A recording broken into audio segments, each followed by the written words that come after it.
எல்லாரும் நல்லா இருக்கீங்களா? இந்த சமையல் சேனல் வழியா அவங்க எல்லாரையும் சந்திக்கிறதுல மிக்க மகிழ்ச்சிங்க. சிம்பிளான சமையல் எக்ஸலண்டான டேஸ்ட்ல வரணும்னா நம்ம சேனலை தொடர்ந்து பாருங்க. உங்களோட கருத்துக்களை கமெண்ட் செக்ஷன்ல போஸ்ட் பண்ண மறக்காதீங்க. வாங்க கிச்சனுக்கு போகலாம், சுவையா ஆரோக்கியமா சமைக்கலாம். இப்போ நம்ம செய்ய போகிறது ரொம்பவே ஈஸியான லஞ்ச் பாக்ஸ் ரெசிபி தாங்க. எலுமிச்சை சாதம் செய்ய போகிறோம். எலுமிச்சை சாதம் செய்யும் பொழுது கசப்புலாம் வராமல் இருக்கணும், சாதம் உதிர உதிராக இருக்கணும்னா என்ன செய்யணும் அப்படிங்கிறத இந்த வீடியோவில் நான் டீட்டெயிலாக சொல்லியிருக்கேன். இந்த எலுமிச்சை சாதத்தோட உருளைக்கிழங்கு வறுவல் ரொம்ப சூப்பரான காம்பினேஷனாக இருக்கும். ஆனால் உருளைக்கிழங்கு வறுவல் வீடியோவை நான் தனியாக அப்லோட் பண்ணுறேன். அந்த வீடியோவோட லிங்க்கை டிஸ்கிரிப்ஷனில் தரேன். விருப்பம் இருக்கிறவங்க பார்த்து தெரிஞ்சுக்கோங்க. இந்த எலுமிச்சை சாதத்தையும் உருளைக்கிழங்கு வறுவலையும் என்னோடய லைஃப்பில் மறக்கவே முடியாது. ஏன்னா ஒரு இன்சிடெண்ட் என்னோடய லைஃப்பில் நடந்தது. அது என்ன இன்சிடெண்ட் அப்படிங்கிறத வீடியோக்கு நடுவில் நான் சொல்கிறேன். வாங்க வீடியோக்குள்ளே போகலாம். இந்த சாதம் செய்யறதுக்கு அடிகனமான ஒரு பேனை ஸ்டவ்வில் வச்சுட்டு ஸ்டவ்வை சுவிட்ச் ஆன் பண்ணிவிடுங்க. அதில் தாளிக்கிறதுக்கு தேவையான அளவு எண்ணெய் சேர்த்துக்கலாம். கலந்த சாதம் அப்படின்னும் போது எண்ணெய் கொஞ்சம் கூடுதலாக தான் தேவைப்படும். நான் இன்றைக்கி 3 டேபிள் ஸ்பூன் அளவுள்ள கடலெண்ணெய் சேர்க்குறேன். இதில் அரை டேபிள் ஸ்பூன் அளவுள்ள கடுகு தாளிச்சிக்கலாம். கடுகோட 2 சீரகம் சேர்த்து கலந்து வச்சுருக்கேன். கடுகு தாளிச்சிட்டு கடுகு நல்லா பொரியணும், அது வரைக்கும் நம்ம வெயிட் பண்ணணும்.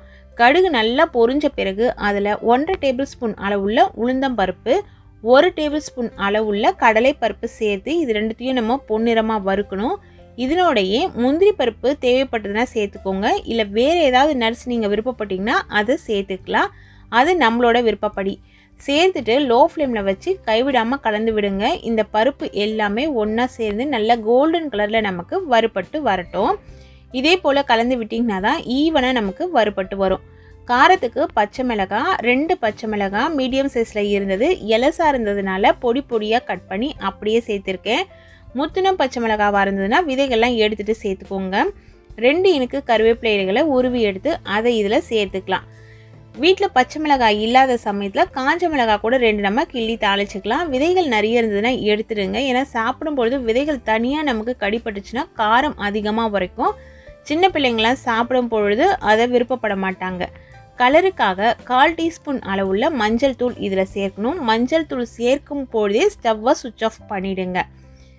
இது எலுமிச்சை சாதம் அப்படிங்கிறதுனால சாதம் ஏற்கனவே நம்ம வடித்து எடுத்து தான் இதில் கலக்க போகிறோம். நான் இன்றைக்கி 200 கிராம் அரிசியை சாதமாக வடித்து எடுத்து இதில் சேர்த்துருக்கேன். இப்போது இதுக்கு தேவையான அளவு உப்பு சேர்த்துக்கலாம். ஏற்கனவே சாதம் வேக வைக்கும் பொழுது அதில் தேவையான அளவு உப்பு சேர்த்தாச்சு.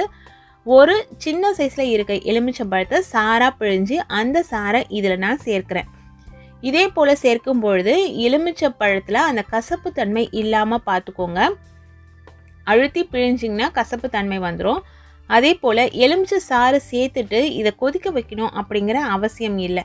இந்த சூடே போதும் இந்த எலுமிச்சை சாறு கொஞ்சம் அதனோட தன்மை மாறுறதுக்கு.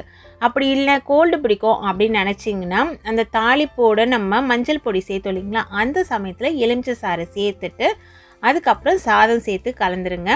உப்பு தேவையான அளவு பார்த்து போட்டுக்கோங்க. எப்படி சூப்பராக உதிராக சூப்பரான எலுமிச்சை சாதம் வந்துருச்சு பாருங்கள். இந்த எலுமிச்சை சாதம் செய்யறதுக்கு நான் இன்றைக்கி பாஸ்மதி அரிசி எடுத்திருக்கேன்.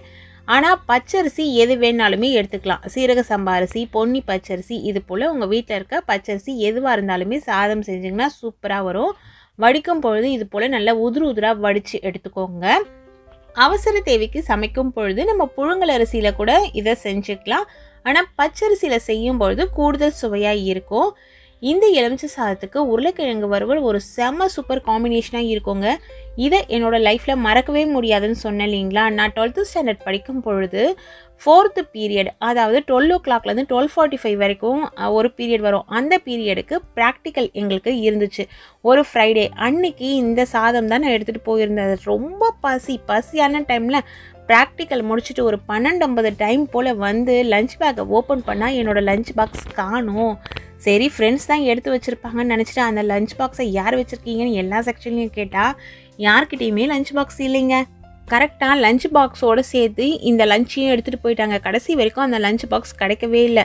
பிரின்ஸிபல் வரைக்கும் கூட கம்ப்ளைண்ட் பண்ணியாச்சு. ஆனால் இந்த லஞ்ச் பாக்ஸ் எப்படி காணாமல் போச்சு அப்படிங்கிறது இது வரைக்கும் கண்டுபிடிக்க முடியாத ஒன்றா தான் இருந்தது. அதனால இந்த லஞ்ச் பாக்ஸ் ரெசிபியை என்னால் மறக்கவே முடியாதுங்க. அதுலேயும் இது எனக்கு ரொம்பவே பிடிச்ச லஞ்ச் அப்படின்னே சொல்லலாம். லஞ்சுன்னு இல்லை, பிரேக்ஃபாஸ்ட்டுக்கு கொடுத்தா கூட நான் சாப்பிட்ருவேன். இந்த காம்போ எனக்கு ரொம்பவே பிடிக்கும். எனக்கு மட்டும் இல்லை, நிறைய குழந்தைங்களுக்கு இந்த காம்போ ரொம்பவே பிடிக்குங்க. இன்றைக்கும் இந்த காம்போவை விரும்புகிறவங்க நிறைய பேர் இருப்பாங்க. அதுலேயும் உருளைக்கிழங்கை வட்ட வட்டமாக வறுத்து இதை எலுமிச்சை சாதத்தோடு சேர்த்து சாப்பிடும்போது அதனோட டேஸ்ட்டை அடிச்சிக்கவே முடியாதுங்க. அதனால் என்னோடய லைஃப்பில் கெமிஸ்ட்ரி ப்ராக்டிக்கல் கிளாஸையும் இந்த லஞ்சையும் என்னால் மறக்கவே முடியாது. சிலருக்கு நான் சொன்னது போரிங்காக கூட இருந்திருக்கலாம், ஆனால் நிறைய பேருக்கு இன்ட்ரெஸ்டிங்காக இருக்கும்னு நினைக்கிறேன். இதே போல் உங்கள் லைஃப்பில் நிறைய இன்சிடென்ட்ஸ் நடந்திருக்கும். அதை கமெண்ட் செக்ஷனில் சொல்லுங்கள், நாங்களாமும் பார்த்து தெரிஞ்சுக்கிறோம். இந்த ரெசிபியை இதே அளவுகளில் பக்குவம் மாறாமல் செய்யுங்க, டேஸ்ட் வேறு லெவலில் இருக்குங்க. இது போல் நல்ல நல்ல ரெசிபிஸ் தெரிஞ்சுக்கணுன்னா நம்ம சேனலை தொடர்ந்து பாருங்கள். சுவையாக சமைச்சு சாப்பிட்டுட்டு மகிழ்ச்சியாக வாழுங்க. சுவையாகவும் இருக்கணும், ஆரோக்கியமாகவும் இருக்கணும்னா நம்ம சேனலை பார்த்து சமைங்க. Thank you friends.